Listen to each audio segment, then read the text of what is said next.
bagaimana kondisi manusia di padang mahsyar. Ketika Allah Subhanahu wa taala memerintahkan manusia untuk berkumpul dan digolongkan kepada sesembahannya masing-masing. Kemudian Allah Subhanahu wa taala memerintahkan mereka untuk masuk ke dalam jahannam. Maka tidak ada yang tersisa kecuali seorang mukmin atau orang-orang yang beriman, yang di dalamnya ada mukmin, ada fasik. Yang jelas mereka adalah bukan orang-orang kafir dan bukan orang-orang musyrik. Ma'asyiral muslimin rahimani wa rahimakumullah. Ketika Allah Subhanahu wa taala kemudian mendatangkan jahannam, waji'a yauma idzin bi jahannam, dan pada hari itu Allah datangkan neraka jahannam yang memiliki 70.000 tali kekang, di mana setiap tali kekang dipegang oleh 70.000 malaikat, menunjukkan besarnya jahannam. Bahkan Al-Imam Ahmad meriwayatkan dalam musnadnya dari Mujahid rahimahullahu ta'ala. Ketika itu Mujahid mengatakan, qala li Ibnu Abbasin radhiyallahu anhu, berkata kepadaku sahabat Ibnu Abbas, turjumanul Quran. Maka Ibnu Abbas mengatakan, ya Mujahid, atadri ma si'atu jahannam? Wahai Mujahid, tahukah kamu berapa luasnya neraka jahannam itu? Maka Imam Mujahid mengatakan, qultulah, aku tidak tahu. Maka kemudian Abdullah bin Abbas mengatakan, ajal wallahi ma tadri, tentu kamu tidak tahu men.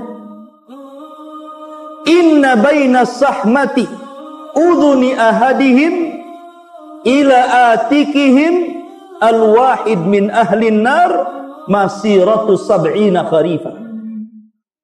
Kata Abdullah bin Abbas radhiyallahu an, dia mengatakan sesungguhnya jarak antara telinga, ini telinga penduduk neraka jahanam sampai ke bahunya. Jadi jarak antara telinga sampai ke bahunya ini seperti orang melakukan perjalanan sab'ina kharifah, 70 tahun.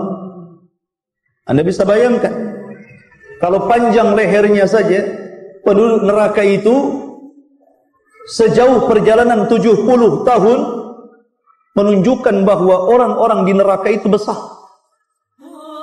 Bahkan dikatakan giginya saja seperti gunung Uhud.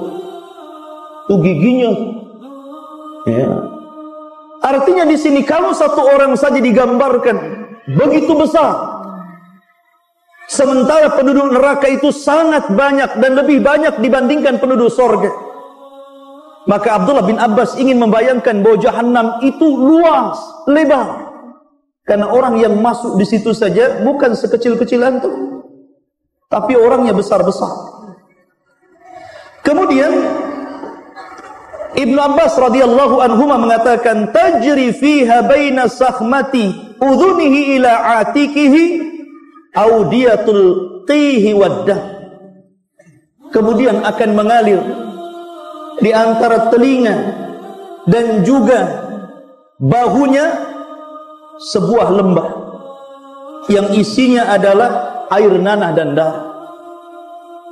Kemudian Imam Mujahid mengatakan, apakah yang dimaksud anhar, sungai-sungai wahai Ibnu Abbas? Ibnu Abbas mengatakan bal audiyah, bahkan lembah yang berisi nanah dan darah. Kemudian Ibnu Abbas bertanya lagi, ya Mujahid, atadri si'atu jahannam? Tahukah kamu berapa luasnya jahannam? Maka Imam Mujahid mengatakan, la, saya tidak tahu. Maka Abdullah bin Abbas mengatakan, ajal wallahi la tadri, tentu memang kamu tidak tahu. Kemudian Ibnu Abbas mengatakan, haddatsatni Aisyatu radhiyallahu anha, telah menceritakan kepadaku Aisyah radhiyallahu anha, annaha sa'alat Rasulullah sallallahu alaihi wasallam an qawlihi azza wa jal wal ardu jami'an qabdatuhu yawmal qiyamah was samawat matwiyatun biyamini. Sesungguhnya Aisyah radhiyallahu anha pernah bertanya kepada Rasul tentang firman Allah Subhanahu wa taala, dan bumi berada di genggaman Allah pada hari kiamat, dan seluruh langit akan digulung dengan tangan Allah Subhanahu wa taala. Maka Aisyah radhiyallahu anha mengatakan, aina yakunun nas idzan ya Rasulullah? Kalau begitu, di mana manusia ketika itu? Ketika bumi berada di genggaman Allah, kemudian langit digulung oleh Allah Subhanahu wa taala. Maka Nabi sallallahu alaihi wasallam mengatakan, ketika ditanya, hum ala jisri jahannam, maka mereka berada di jembatan neraka jahannam. Ma'asyiral muslimin yang dimuliakan Allah Subhanahu wa taala, kita tahu bahwa definisi sirat ataupun titian jahannam adalah jisrun mamdudun fauqa jahannam, sebuah jembatan yang terbentang dan di bawahnya jahannam. Dan antum tahu bahwa warna api neraka jahannam itu bukan merah tapi hitam, artinya gelap gitu. Kalau jahannam saja sebesar itu ditarik oleh 70.000 malaikat setiap satu tali kekang, sementara tali kekang yang mengikat jahannam itu 70.000 juga jumlahnya, maka jembatan itu sangat panjang sekali. Jembatan itu sangat jauh sekali. Kemudian Nabi sallallahu alaihi wasallam sampai-sampai menyebutkan tentang sifat daripada jembatan itu.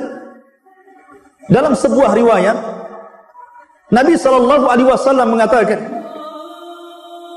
yudha'ul jisru ala matni jahannam, maka akan diletakkan jembatan itu di atas neraka jahannam. Kemudian Nabi sallallahu alaihi wasallam mengatakan, sifatnya itu adaqqu minasy'ari, lebih lembut daripada rambut antum itu. Wa ahaddu minas sayfi, dan lebih tajam dibandingkan tajamnya pedang.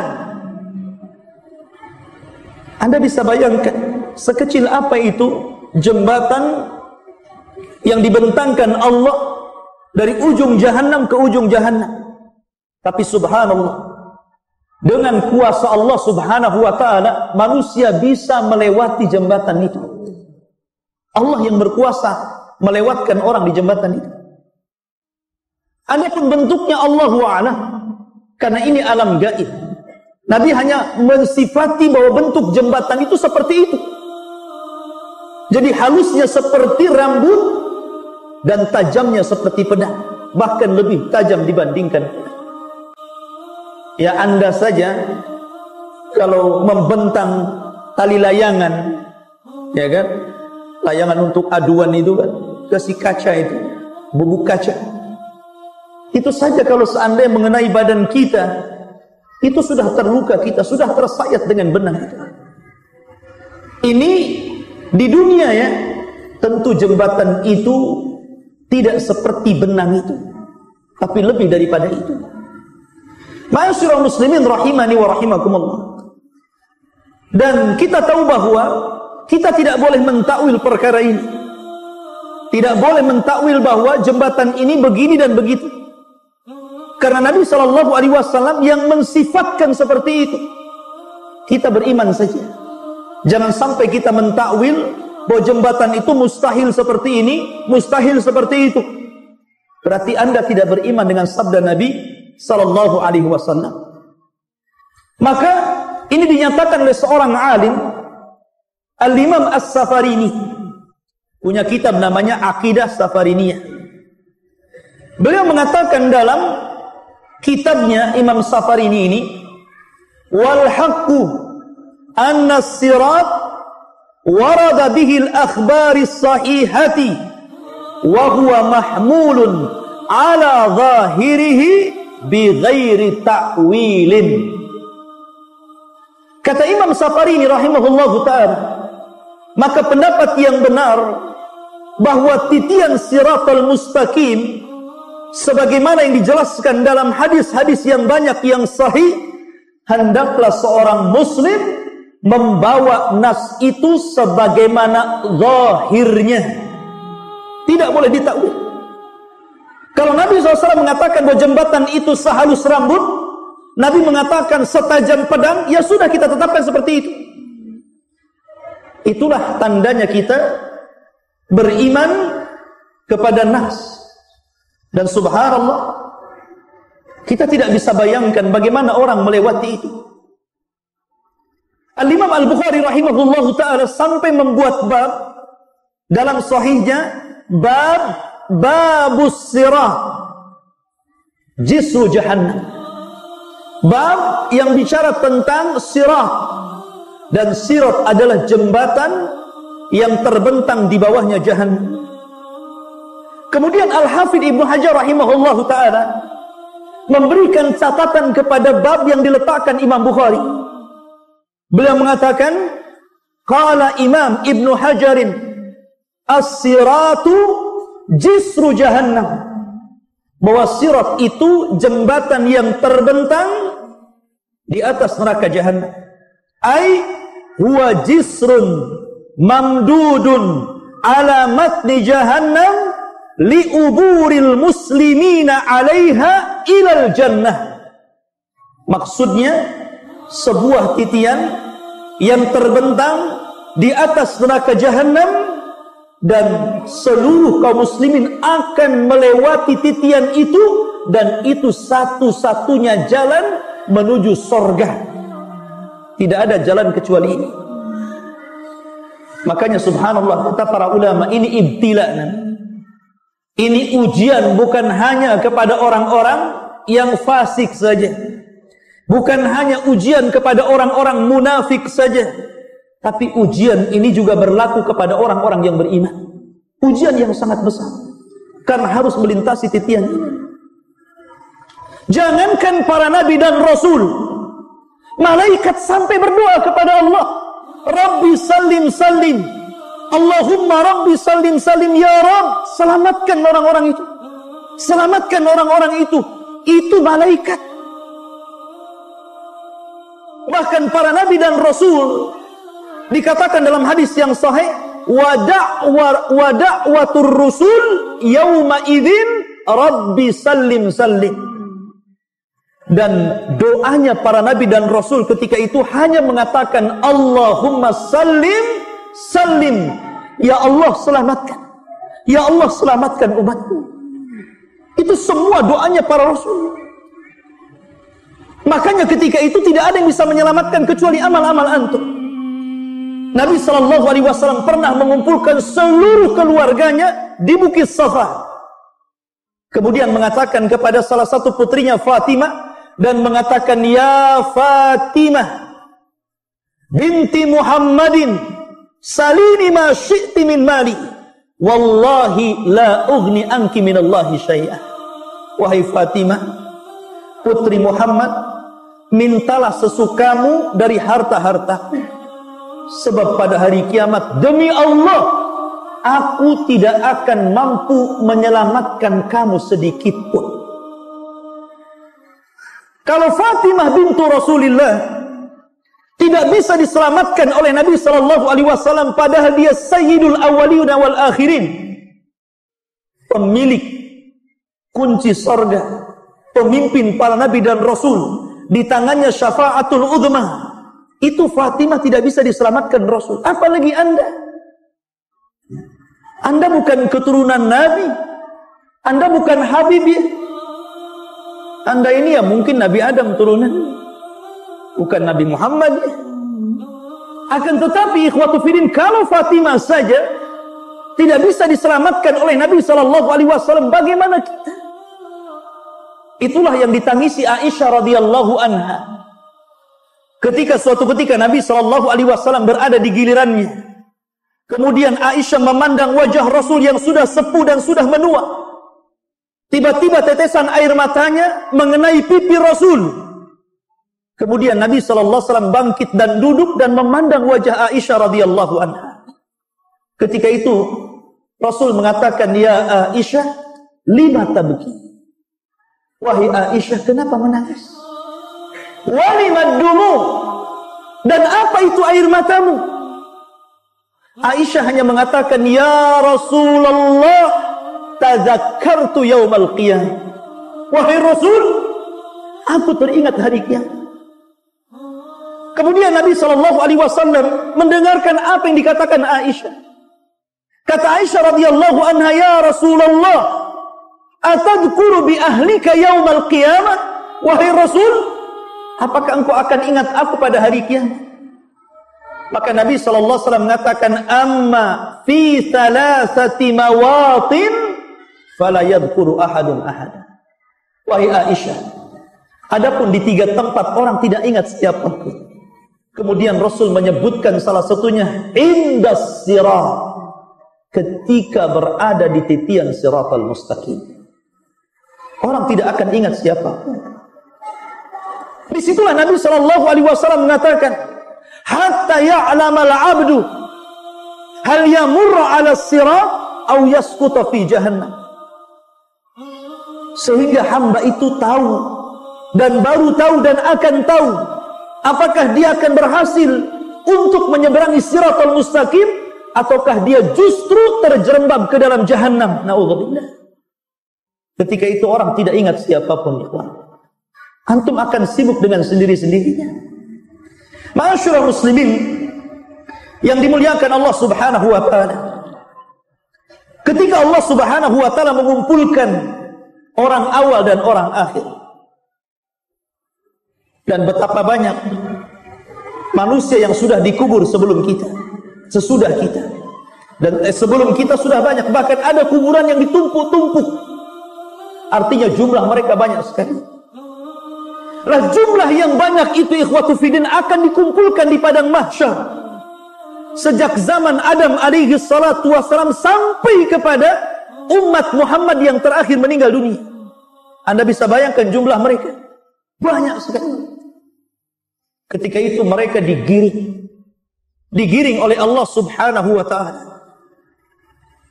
Ketika ikhwatu fiddin yang dimuliakan Allah Azza wa Jalla, Allah pisahkan antara orang-orang mukmin dan orang-orang kafir dan musyrik. Di sinilah Allah Subhanahu wa taala firmankan, "Fahduhum ila siratil jahim." Giring mereka menuju titian neraka jahim, neraka jahannam. Waqifuhum innahum mas'ulun. Kemudian hentikan mereka, karena mereka akan ditanya tentang 4 perkara. Tentang umurnya, tentang waktu mudanya, tentang hartanya, dan tentang ilmunya. Adapun orang-orang kafir, maka menjadi perselisihan para ulama, apakah mereka sempat melewati sirat ataukah tidak sempat melewati sirat. Ada yang mengatakan mereka sempat melewati sirat, karena Allah yang mengatakan, "Wa in kuntum illa wariduha kana ala rabbika hatman maqdiyah." Kalian semua akan melewati siratal mustaqim, dan itu merupakan ketetapan Allah Azza wa Jalla. Tapi sebagian ulama akidah mengatakan tidak. Orang-orang kafir, orang-orang musyrik, setelah mereka dikumpulkan dengan sesembahan yang mereka sembah di bumi, maka mereka akan dipisahkan. Orang-orang kafir akan dipisahkan, orang-orang musyrik akan dipisahkan dari orang-orang yang beriman, dan kepala mereka adalah iblis laknatullah alaihi. Kemudian iblis akan berteriak, "Ya subura, ya subura." Maka orang-orang di belakangnya mengatakan, "Ya subura katsira." Iblis akan mengatakan, "Duhai hancurlah aku, duhai hancurlah aku." Maka orang-orang yang mengikuti iblis mengatakan di belakangnya, "Sungguh kita berdoa dengan kehancuran yang banyak, dengan azab yang banyak. maka mereka digiring, kemudian mereka dilempar ke dalam jahannam. Disitulah Adam alaihi salatu wassalam sebelum melempar seluruh penduduk neraka ke dalam neraka, Adam dipanggil oleh Allah Azza wa Jalla. Kemudian Allah mengatakan, ya Adam, panggil utusan-utusan neraka. Adam heran ketika itu. Siapa utusan-utusan neraka itu, wahai Rabb? Maka Allah Subhanahu wa taala mengatakan, setiap 1999 masukkan mereka ke dalam neraka. Kemudian satu masuk surga. Dari sini menunjukkan bahwa penduduk neraka itu banyak. Karena dari 1999 satu yang satu. Ma'asyiral muslimin rahimani wa rahimakumullah, dan mereka dimasukkan semuanya ke dalam jahannam. Na'udzubillah. Maka yang tersisa siapa? Orang-orang yang beriman, orang-orang fasik, dan orang-orang munafik. Ma'asyiral muslimin yang dimuliakan Allah Subhanahu wa taala. Allah Subhanahu wa taala berfirman, "Wa in minkum illa wariduha." Sesungguhnya kalian pasti akan melewatinya. Kana ala rabbika hatman maqdiyah. Dan itu ketetapan yang pasti bagi Allah Subhanahu wa taala. Summa nunajjil ladzina taqaw wa nadharu adh-dhalimina fiha jithiyah. Kemudian kami selamatkan orang-orang yang bertakwa kepada Allah, dan kami tinggalkan orang-orang zalim. Mereka dimasukkan dalam kondisi berlutut ke dalam jahannam. Na'udzubillah. Al-Imam At-Tabari menyebutkan dalam tafsirnya tentang ayat ini. Beliau mengatakan dari sahabat Abdullah bin Mas'ud radhiyallahu an, huwal jisru huwas siratu, dia adalah jembatan atau dia adalah titian di mana adaku minasy'arati. Titian itu lebih halus dibandingkan rambut antum. Wa ahaddu minas sayfi, dan lebih tajam dibandingkan pedang. Sebagaimana disebutkan dalam riwayat Bukhari dari sahabat Abu Sa'id Al-Khudri radhiyallahu anhu. Begitu juga hadis-hadis yang sahih yang lain mengatakan sama seperti itu. Artinya kecil sekali, karena lebih halus dibandingkan rambut, lebih tajam dibandingkan pedang. Bahkan dalam riwayat lebih tajam daripada Musa, daripada pisau yang tajam. Sebagaimana hadis Salman Al-Farisi radhiyallahu anhu.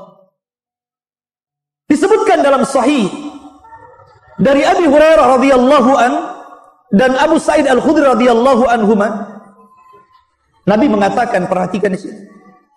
Yu'ta bil jisri, akan dibentangkan di atas neraka jahanam itu satu titian. Fayuj'alu baina dhahrai jahannam, kemudian akan dibentangkan di atas persis di bawahnya jahannam. Qulna ya Rasulullah, kami berkata wahai Rasulullah, wamal jisru, apa itu titian itu? Maka Nabi SAW mengatakan, madhadatun mazillatun, titian itu sangat licin.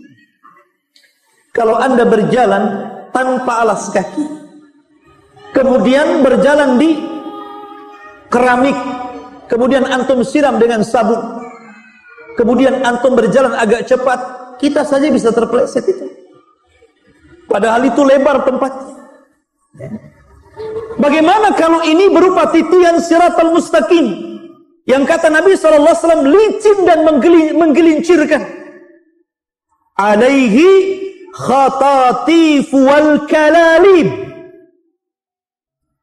dan di dalam titian itu ada besi-besi pengait, kemudian kawat-kawat yang berduri. Dalam sebuah riwayat, kalalib itu akan terus mengayun, kemudian akan menerjang setiap orang yang lewat dalam titian. Saking besarnya kalalib itu, sampai-sampai disebutkan dalam asar mampu untuk menghantam dua kabilah besar, Mudhar dan Rabi. Sampai dikatakan seperti itu. Jadi Kalalib itu yang sangat besar itu, yang berduri, itu mampu sekali hantam, bisa mengenai dua kabilah Arab besar, kabilah Mudhar dan kabilah Rabi. Bisa bayangkan dua kabilah itu banyak, besar. Sekali hantam, itu sudah orang berjatuhan. Kemudian wasakatun mafaltahatun laha syaukatun uqaifah takunu bin najlin yuqalu laha sa'dan, dan memiliki duri yang bengkok-bengkok ujungnya, memiliki duri yang bengkok-bengkok ujungnya, dan duri itu seperti satu pohon yang ada di daratan Najd yang disebut dengan Sa'dan. Anda bisa bayangkan, setiap orang yang tersentuh atau terkena ayunan Kalalib itu bukan hanya terjatuh, tapi juga hancur. Kalau seandainya orang itu jatuh dari titian Siratal Mustaqim, itu tidak langsung ke Jahannam, tapi antum akan melayang-layang di dalam antara Siratal Mustaqim dengan Jahannam itu 70 tahun baru sampai di dasar Jahannam, kata Rasul. 70 tahun. Sampai-sampai Nabi SAW mengumpamakan seperti batu yang besarnya sebesar unta, kemudian dilempar dari titian, dan itu sampai ke dasar Jahannam selama 70 tahun baru sampai. Bagaimana kita? Batu tentu lebih berat. Nabi mempermasalahkan seperti itu. Ma'asyiral muslimin yang dimuliakan Allah Subhanahu wa taala. Bahkan dalam riwayat yang lain, fatatala'abu bihim fayatasaqatuna finnar. Bahkan jembatan itu tidak diam. Jembatan itu bukan diam. Kalau antum lewat jembatan pakai motor dan jembatan diam, enak tuh. Jembatan ini tatala'ab. Tatala'ab itu digoyang-goyang.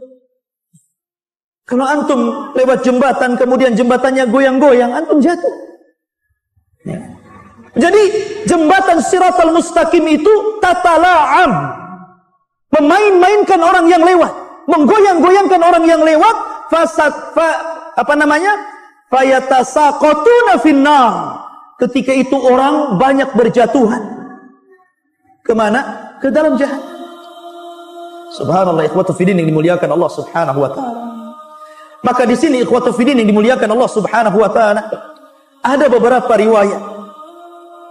Riwayat bagaimana orang-orang yang melewati Siratal Mustaqim ini. Bagaimana kondisi mereka? Siapakah orang-orang yang selamat? Siapakah orang-orang yang susah melewati tapi ujung-ujungnya selamat? Dan siapa juga yang kemudian tidak selamat dan masuk ke dalam Jahannam?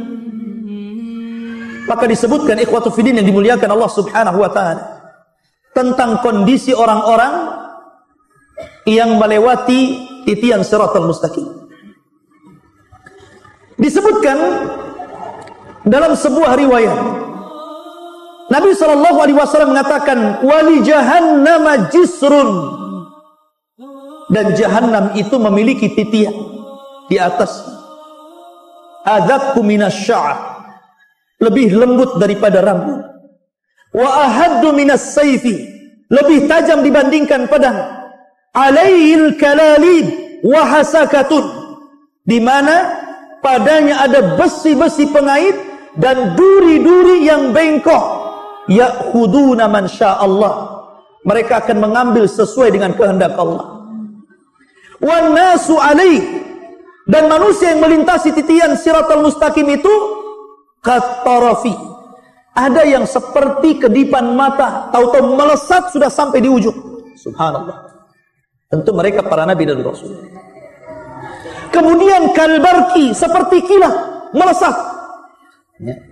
Wa karrihi, seperti angin mursalah, seperti angin yang lewat.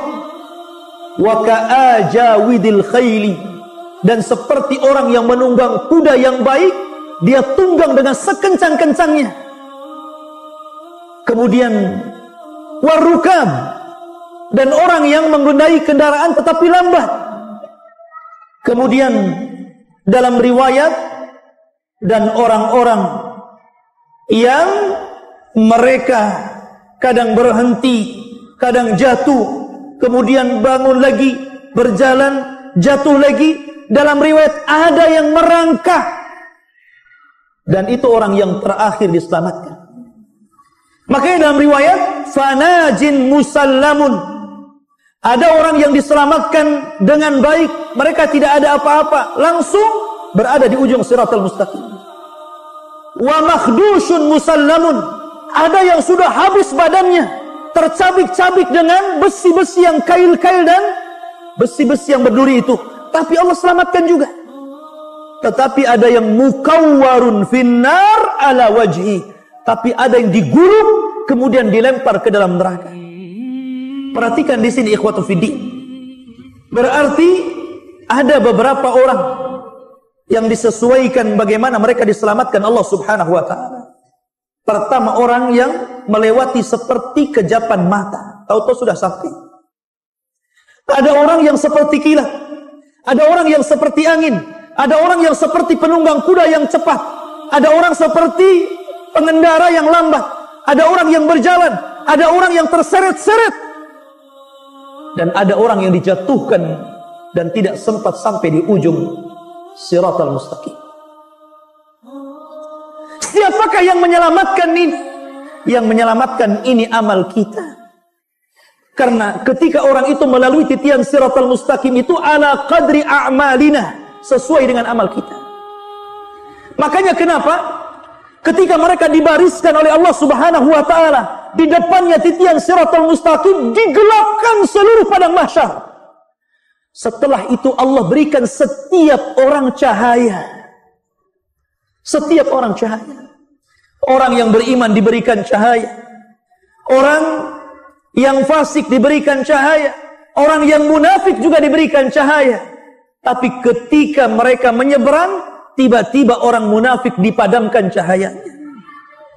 Perhatikan firman Allah Subhanahu wa taala. Allah Subhanahu wa taala berfirman dalam suratul Hadid ayat ke-11 sampai 15. Allah berfirman, "Yauma taral mu'minina wal mu'minah."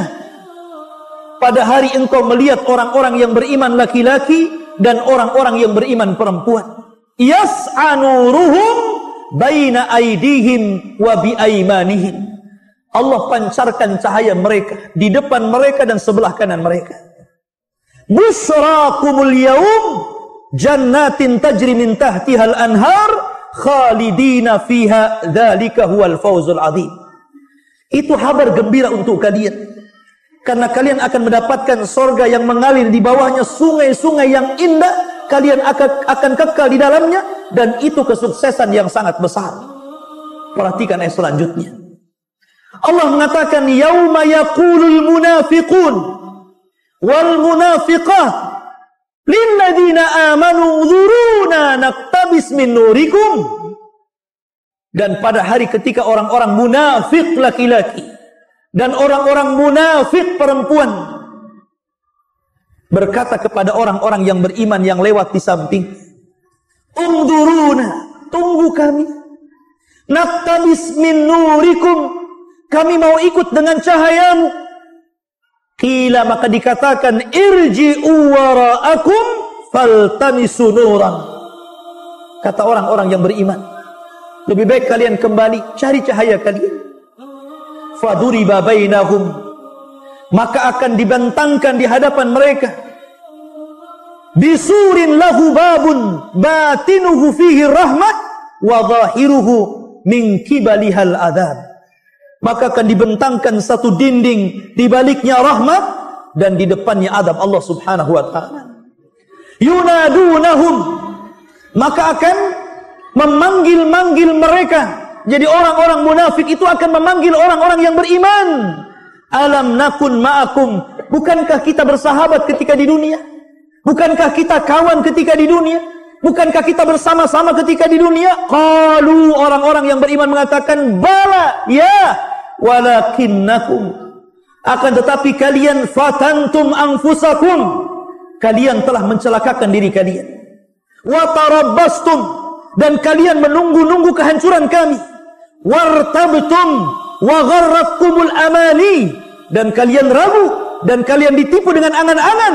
Hatta jaa amrullah, sampai datang putusan Allah kepada kalian. Wa gharrakum billahil ghurur, dan Allah dan kalian kemudian ragu-ragu, tertipu, akhirnya kalian mengingkari Allah Subhanahu wa taala.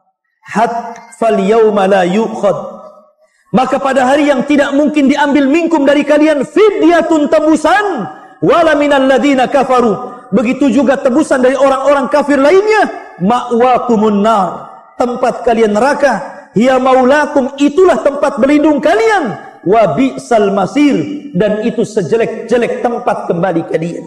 Perhatikan di sini. Di sini Allah Subhanahu wa taala membagi 3 kelompok. Pertama, orang-orang yang beriman, maka mereka akan diberikan cahaya yang besar, cahaya yang sangat luas seperti gunung. Yang kedua, orang yang beriman tapi fasik, maka mereka akan diberikan cahaya sesuai dengan amal dia. Dan yang ketiga, munafik, sama sekali tidak diberikan cahaya. Dan setiap amalan itu punya cahaya. Salat ada cahayanya, zakat ada cahayanya, haji ada cahayanya, ibadah-ibadah lain ada cahayanya, sedekah ada cahayanya, puasa ada cahayanya, jihad ada cahayanya, dakwah ada cahayanya, amal soleh ada cahayanya. Seluruh amal itu memiliki cahaya. Makanya ikhwatu fiddin yang dimuliakan Allah Azza wa Jalla, Nabi SAW dalam riwayat Ibnu Majah mengatakan, basyiril masya'in fi zulmi ilal masajid bin nuri tami yaumal qiyamah. Beri kabar orang-orang yang suka berjalan di kegelapan menuju masjid-masjid Allah untuk melaksanakan salat subuh.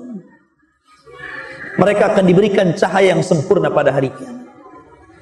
Lihat bagaimana doa Nabi SAW apabila berjalan ke masjid. Allahumma ij'al fi qalbi nuran, wa fi basari nuran, wa fi sam'i nuran, wa an yamini nuran, wa an yasari nuran, wa fawqi nuran, wa tahti nuran, wa amami nuran, wa khalfi nuran, waj'al li nuran. Itulah doanya Rasul. Apabila mereka datang ke masjid, Nabi SAW mengajarkan kepada para sahabat, ya Allah, jadikan di hatiku cahaya, di pandanganku cahaya, di pendengaranku cahaya, di sebelah kananku cahaya, di sebelah kiriku cahaya, di atasku cahaya, di bawahku cahaya, di depanku cahaya, di belakangku cahaya, dan jadikan semuanya cahaya, kata Rasul. Ini menunjukkan bahwa seluruh amal soleh itu akan membawa cahaya. Maka perbanyak. Karena ketika itu ikhwatu fiddin, semua nampak. Orang munafik, orang dusta, orang riya, orang sum'ah, takabur, sombong, semua akan ditampakkan di siratal mustaqim. Tidak ada yang ditutupi oleh Allah Subhanahu wa taala, sehingga orang akan mengikuti cahaya salat, cahaya zakat, cahaya puasa, cahaya jihad, dan begitu seterusnya. Dan ingat ikhwatu fiddin, neraka Jahannam yang sangat besar, apinya berwarna hitam, terbentang di antara neraka itu titian siratal mustaqim. Maka sebelah kanan dan kiri ada 2 amal saleh yang menentukan bisa tidaknya antum melewati itu.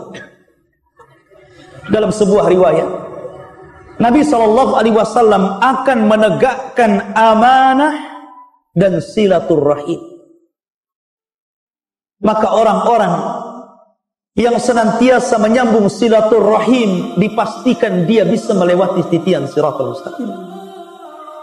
Dan orang-orang yang menjaga amanah dipastikan dia akan mampu melewati siratal mustaqim.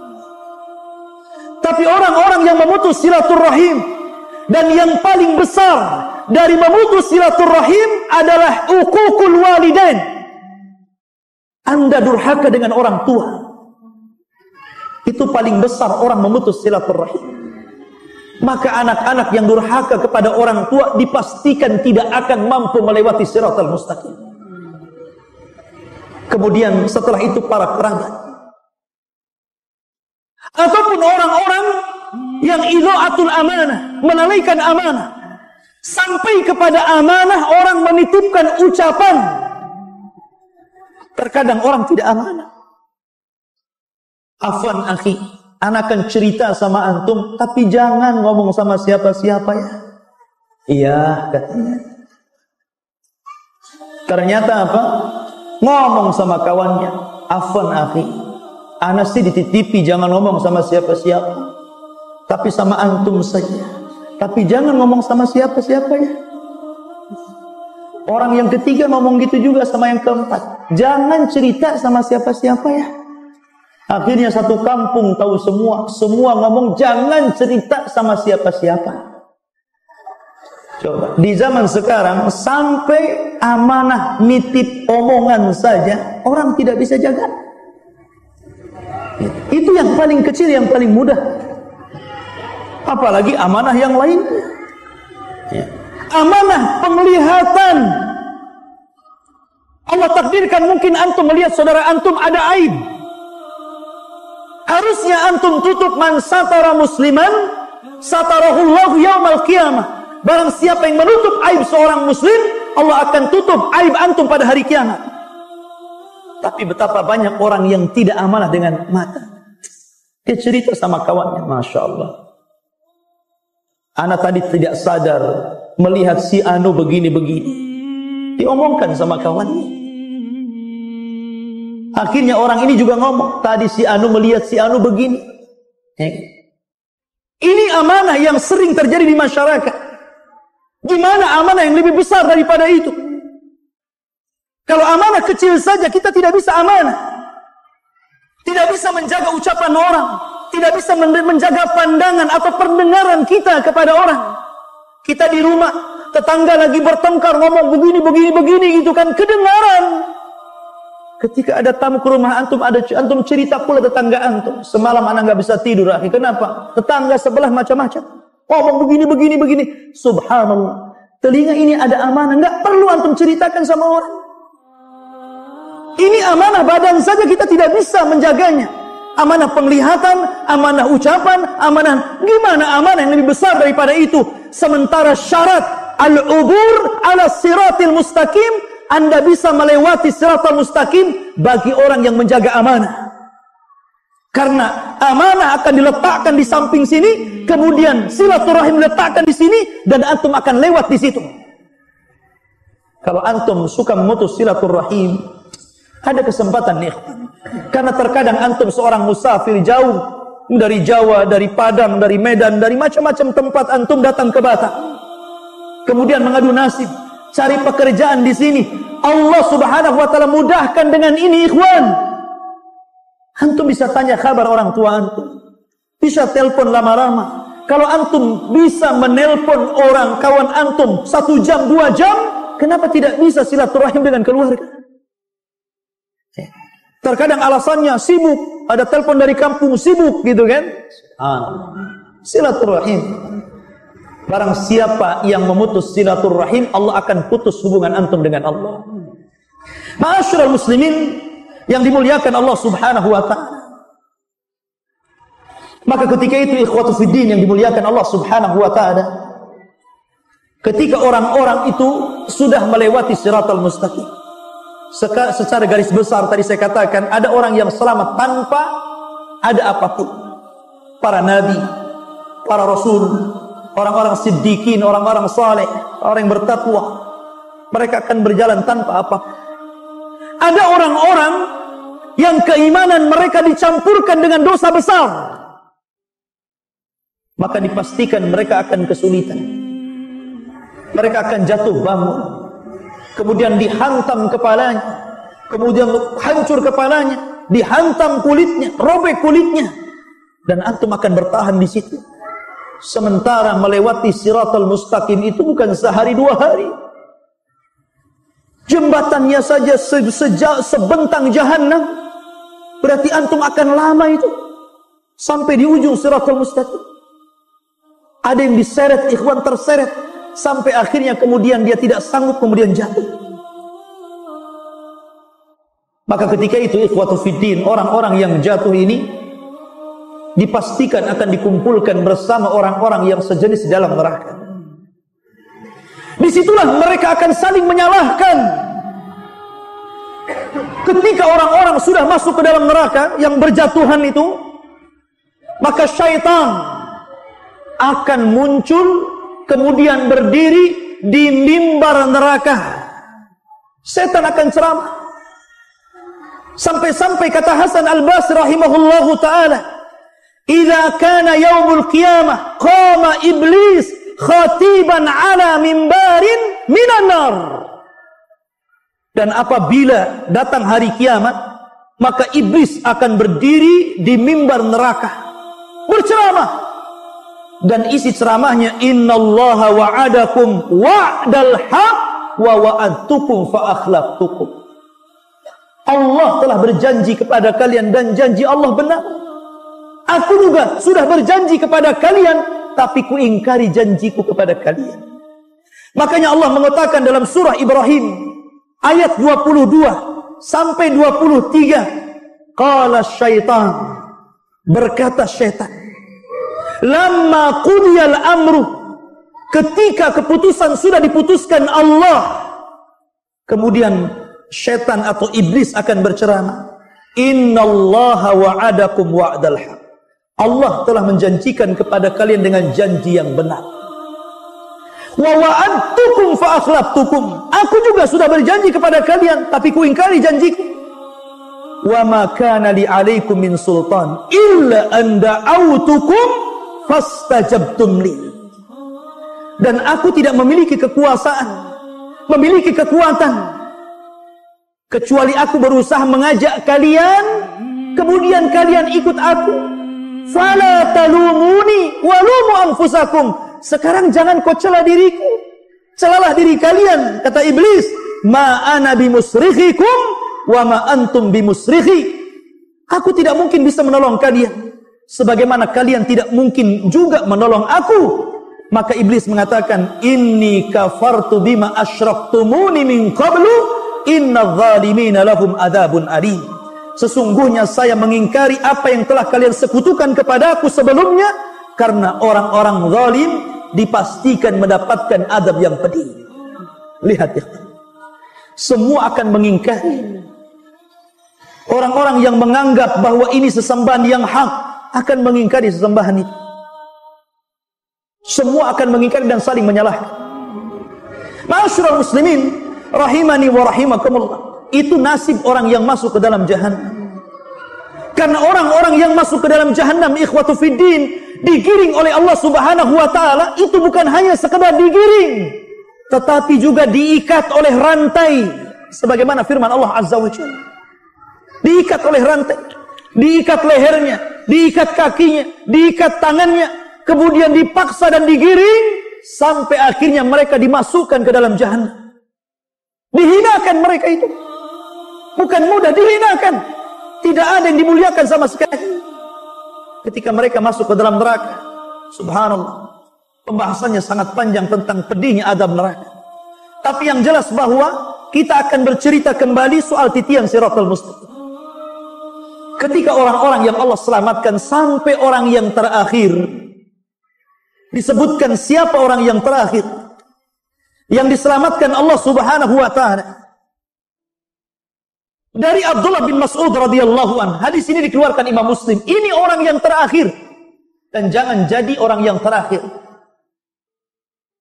Kata Nabi sallallahu alaihi wasallam, akhiru man yadkhulul jannah, orang yang terakhir masuk surga, rajulun yamshi 'ala sirah, seorang laki-laki yang berjalan di atas titian siratal mustaqim.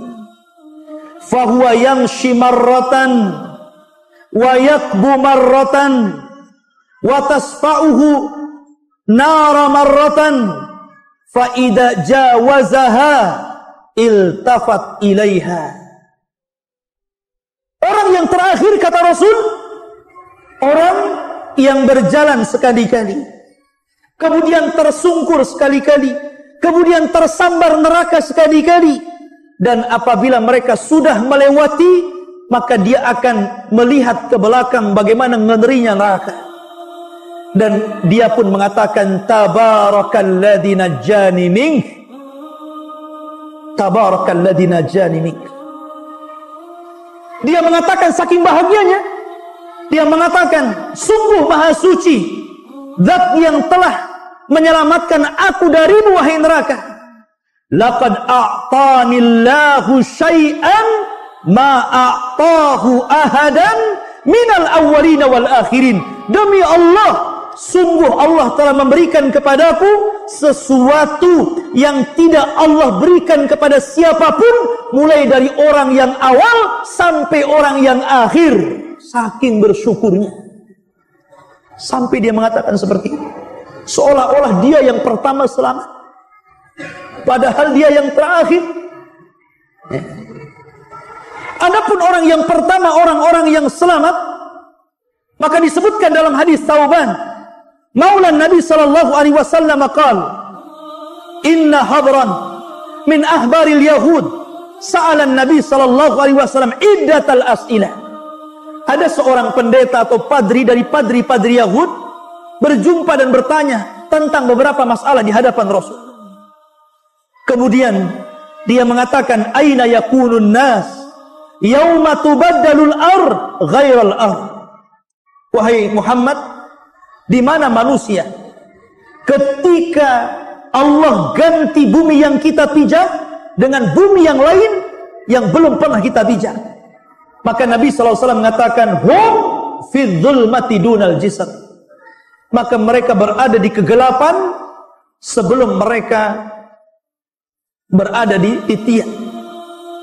Qala faman awwalun nas ijazatan. Maka siapakah wahai Rasul yang pertama kali melintasi jembatan Siratal Mustaqim? Maka Nabi SAW mengatakan, hum fuqara'ul muhajirin. Mereka lah orang-orang fakir dari orang-orang yang hijrah awal-awal bersama Rasul dari Mekah ke Madinah. Orang-orang muhajir Allah muliakan. Makanya Allah mengatakan, as-sabiqunal awwalun minal muhajirin wal ansar walladzina tabauhum bi ihsan radhiyallahu anhum wa radu'an wa a'adda lahum jannatin tajri ila akhiril ayat. Dan orang-orang yang awal dari kalangan para sahabat Rasul minal muhajirin wal ansar, dan orang-orang yang mengikuti mereka dengan baik, Allah ridha kepada mereka dan mereka ridha kepada Allah Subhanahu wa taala. Inilah orang yang pertama melewati Siratal Mustaqim, para fuqara, orang-orang yang fakir dari kalangan orang-orang muhajirin, Bilal bin Rabah, Khabbab bin Arad, dan banyak lagi sahabat yang fakir yang kemudian hijrah bersama Rasul ke Madinah. Kemudian disusul yang lainnya, disusul yang lainnya. Ma'asyiral muslimin yang dimuliakan Allah Subhanahu wa taala. Ketika orang-orang itu sudah selamat, para nabi dan rasul selamat, orang-orang yang beriman selamat, tapi ada orang-orang yang sudah Allah takdirkan berada di ujung Siratal Mustaqim, di depannya pintu-pintu surga yang disebut dalam ilmu akidah sebagai qantarah. Qantarah itu jembatan akhir Siratal Mustaqim. Tiba-tiba ada satu kelompok, mereka tiba-tiba dihadang di qantarah. Oleh siapa? Oleh mazalim, oleh perbuatan-perbuatan dolimnya di dunia. Tiba-tiba dia dihadang dengan pembunuhan dia di dunia. Tiba-tiba dia dihadang dengan pencurian dia di dunia. Tiba-tiba dia dihadang dengan penggibahan dia di dunia. Tiba-tiba dia dihadang dengan orang dan mengatakan, hei, dulu engkau yang membunuh aku, yang mengambil hartaku, yang mencaci maki kehormatanku, yang menggibah diriku, yang menyakiti aku, yang merampas hakku, dan begitu seterusnya. Akhirnya dia terhenti. dan tidak bisa melanjutkan perjalanan, padahal sebentar lagi akan sampai. Ya kan? Disinilah sabda Rasul, atadruna mal muflisu hadil ummah. Tahu antum siapa orang yang bangkrut di antara umat ini, kata Rasul? Sahabat polos. Dan mengatakan orang yang bangkrut Rasul, orang yang enggak punya dirham, orang yang enggak punya dinar, orang yang gulung tikar, orang yang bangkrut pekerjaannya, itulah orang bangkrut. Kata Rasul, bukan itu hakikat orang bangkrut. Tapi hakikat orang bangkrut adalah orang yang membawa pahala salat, pahala zakat, pahala puasa, pahala sedekah, pahala haji, dan pahala-pahala yang lainnya. Tetapi di satu waktu dia pernah membunuh fulan, pernah memukul fulan, pernah mengambil harta fulan, pernah menghina fulan, pernah mengganggu fulan, pernah mengambil hak fulan. Ketika itu terjadi barter pahala dan dosa, ikhwah. Mana pahala kamu? Nih dosaku. Mana pahala kamu? Nih dosaku. Mana pahala kamu? Nih dosaku. Sampai ketika pahalanya habis diambil orang, sementara dia menanggung dosa orang lain, maka dia sudah tidak ada lagi modal untuk meneruskan perjalanan. Ketika ini Allah subhanahu wa ta'ala merintahkan malaikat untuk mengambil dan melempar kembali ke dalam jahannam. Subhanallah. Hati-hati, ada dosa yang sangat ditakutkan Rasul. Dosa itu berkaitan dengan dosa anak Adam. Karena dosa itu walaupun antum sudah mengeluarkan air mata darah, meminta ampun kepada Allah, kalau orang yang antum dolimi tidak reda, tetap saja perhitungan itu bukan hanya di dunia, tapi perhitungan itu yang sesungguhnya di akhir. Sampai pun ada seorang ulama mengatakan, ya, kalau seandainya orang yang antum gibahi itu kemudian mau memaafkan dengan syarat dia meminta uang yang sangat besar, tebusan yang sangat besar, kasihkan tebusan itu. Karena pada hari itu Allah mengatakan, yauma la yanfa'u malun wala banun illa man atallaha biqalbin salim. Hari itu tidak ada manfaat lagi harta antum yang banyak di dunia ini, anak antum yang sukses di dunia ini, karena yang selamat hanyalah orang yang datang kepada Allah membawa hati yang selamat. Abu Lahab ketika turun, saya sela narang dzata lahab, Abu Lahab akan dimasukkan ke dalam api yang berkobar-kobar. Mendengar ayat ini dibacakan orang-orang, kemudian Abu Lahab marah dan berpidato di hadapan orang Quraisy dan mengatakan, kalau memang yang dikatakan Muhammad itu benar, bahwa saya akan dimasukkan ke dalam neraka, saya punya harta banyak, kata Abu Lahab. Saya akan tebus neraka dengan harta. Anakku sudah sukses, saya akan tebus dengan anak-anakku. Maka Allah katakan, ma aghna anhu maluhu wa ma kasab. Tidak ada lagi manfaat harta dan anak-anak wahai Abu Lahab. Tidak akan ada. Tidak ada yang bisa. Karena ketika itu Allah subhanahu wa ta'ala saja, ketika kiamat dibangkitkan kemudian tidak ada manusia yang hidup, Allah sudah mengatakan, anal malik aina mulukud dunia. Saya raja kalian, di mana raja-raja dunia yang congkak itu? Tidak ada lagi. Maliki yaumiddin. Dialah raja di hari kebangkitan. Orang itu dibangkitkan tidak bawa harta. Makanya Rasul mengatakan, khufatan uratan ghurlan. Orang itu pada hari kiamat telanjang, tidak dikhitan, tidak beralas kaki. Artinya tidak bawa secuil harta yang antum miliki di dunia. Semua sama, semua miskin. Yang kaya hanya Allah subhanahu wa ta'ala. Lalu apa yang dibanggakan? Makanya kalau kita melihat begitu ngerinya titian siratal mustaqim, sampai-sampai para sahabat itu ngeri, menangis mereka. Sampai Uwais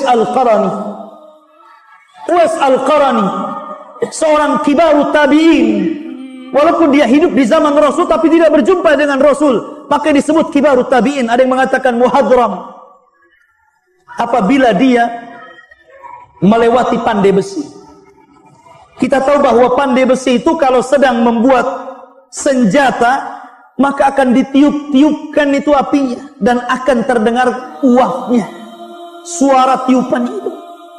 Maka Uwais Al-Qarni terkadang terdiam, kemudian menangis, kemudian pingsan, karena terkenang akan sebuah hari yang lebih dahsyat daripada itu. Makanya Nabi SAW ketika mensifati api yang ada di neraka, kalaulah api yang ada di dunia ini untuk mengazab penduduk neraka itu sudah cukup. Api di dunia ini untuk mengazab penduduk neraka sudah cukup, karena api di dunia bisa menghancurkan apapun yang dilahapnya. Tapi Allah Subhanahu wa taala ingin melipat gandakan panasnya, sehingga Allah lipat gandakan api di dunia ini menjadi 70 kali lipat panasnya. Karena api di dunia ini satu bagian dari 70 bagian panasnya api neraka. Kalau satu bagian saja sudah menghancurkan dunia, kalau seandainya membakar seluruhnya, Anda bisa bayangkan kalau ada rumah kebakaran, kalau ada sumur gas yang mengeluarkan api, Anda bisa bayangkan api-api itu. Makanya kenapa kemudian Allah Subhanahu wa taala mengingatkan tentang api? Afara'aitumun nar. Afara'aitumun nar allati turun. Tidakkah engkau melihat api yang kau nyalakan itu? Dan ibu-ibu itu paling banyak melihat api karena di dapur. Kalau bapak-bapak yang merokok hari-hari tengok api. Ya kan? Afara'aitumun nar allati turun.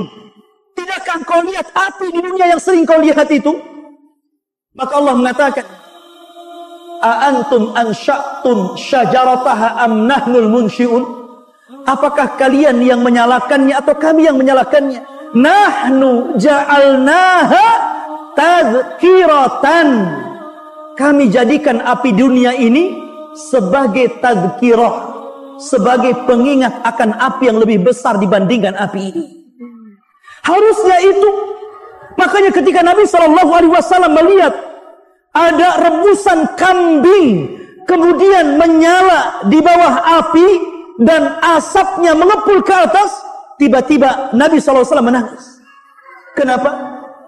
Karena Nabi SAW terkenang dengan api akhirat. Kalau api dunia saja antum letakkan ikan kemudian antum bolak-balik bisa gosong, gimana lagi antum dibolak-balik dalam api neraka? Sementara Allah Subhanahu wa taala mengatakan di dalam Al-Qur'anul Karim, ketika Allah Subhanahu wa taala menyebutkan tentang sifat khutamah, maka Allah mengatakan narullahil muqadah. Api yang menyala. Allati tattali'u alal afidah. Yang api itu sampai menyambar kepada hati kita. Kalau api ditiup angin menyambar badan kita, tidak mungkin hati kita terbakar. Paling tinggi kulit yang terbakar. Tapi coba antum siram bensin yang banyak, kemudian antum bakar diri antum dengan bensin itu, maka api itu pasti akan membakar sampai hati kita. Maknanya api neraka itu lengket dengan badan itu. Itu maknanya. Allati tattali'u 'alal afidah. Lengket api itu enggak bisa lepas sampai membakar ke dalam hati. Subhanallah. Ya. Dan itu api berada di bawah, sementara kita yang melewat berada di titian siratal mustaqim. Maka dari sini ikhwatul fiddin, ngeri kalau kita bicara tentang siratal mustaqim. Apa yang saya gambarkan tidak apa-apa dibandingkan kenyataan yang ada. Enggak ada apa-apanya yang saya gambarkan ini. Karena kondisinya jauh lebih hebat dibandingkan, walaupun ada ustaz sehebat apapun, ada syekh ulama sehebat apapun membayangkan kengerian orang yang melintasi siratal mustaqim, maka melintasi siratal mustaqim lebih a'zam, lebih besar kondisinya daripada diceritakan. Karena ketika Nabi SAW mengatakan tentang nikmat sorga itu tidak pernah dilihat mata, tidak pernah didengar telinga, terlintas pun tidak bisa. Begitu juga adab neraka. Oleh karena itu ikhwatul fiddin yang dimuliakan, banyak-banyaklah berlindung kepada neraka. Itulah yang diajarkan Nabi SAW. Allahumma inni a'udzubika min adzabin nar. Ya Allah, kami berlindung kepadamu dari azab neraka. Mudah-mudahan ceramah ini bisa menggugah kita untuk kembali beramal saleh, kembali melakukan istiqamah di atas ketaatan kepada Allah Subhanahu wa taala.